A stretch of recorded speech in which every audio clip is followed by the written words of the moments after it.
नमस्कार मु doctor Manorama Mahanti IMD Bhubaneswar पूरा ओडिशा राज्य वेदर ब्रीफिंग करुच्ची जब देखा गत 24 घंटार रेकर्ड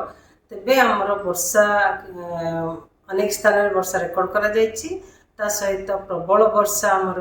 10टी स्टेशन रेकर्ड करा जायछि। सर्वाधिक वर्षा रेकर्ड करा जायछि बरगढ़ जिले में विजयपुर ठारे 109 मिलीमीटर। आज पर्यंत प्रथम जून 1 जून रु नहीं 7 जुलाई पर्यंत आमर टोटल वर्षा होती पूरा राज्य रे 334.6 मिलीमीटर जो जहाँफल कि आमर वर्तमान राज्य रे 21% एक्सेस किंबा एबव नॉर्मल रेनफॉल रेकर्ड करा जायछि। ता सहित दुईटी जिले में नवरंगपुर और कलाहांडी जिले में वर्तमान डिफिशिएंट अच्छी अलग जिला गुड़िक एक्सेस किंबा लार्ज एक्सेस किंबा नॉर्मल रेनफॉल रियलाइज होती आज पर्यंत। आगामी 24 घंटा जब देखिए फोरकास्ट राज्यर किछि स्थान में हल्का मध्यम वर्षा सहित बिजुली घड़घड़ी हो पारे किंतु एते इंटेंस बिजुली घड़घड़ी होबार संभावना नहीं। काली 8 तारिख राज्य में किछि स्थान हल्का मध्यम वर्षा रही संभावना रही सहित मयूरभंज केन्दुझर जिले में गोटे कि दुईटा स्थान में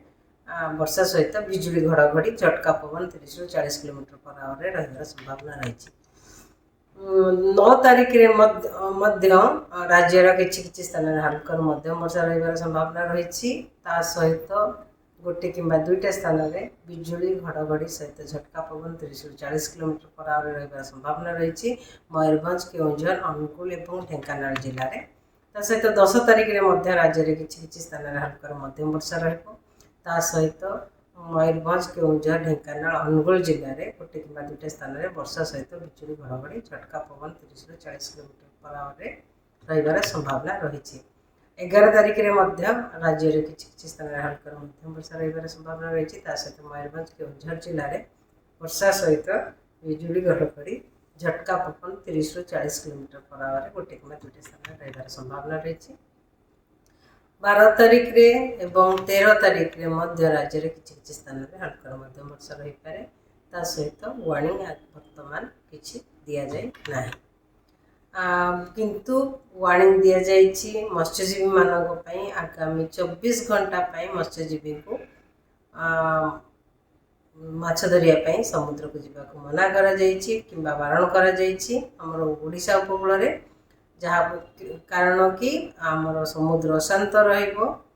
आगामी 24 घंटा मध्य पर्यंत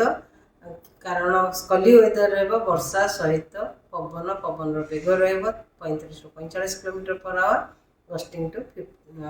झटका पवन रहिबो 55 किलोमीटर पर आवर से मत्स्यजीवी मान समुद्र भीतर को जीवा को बारण करा जायछि।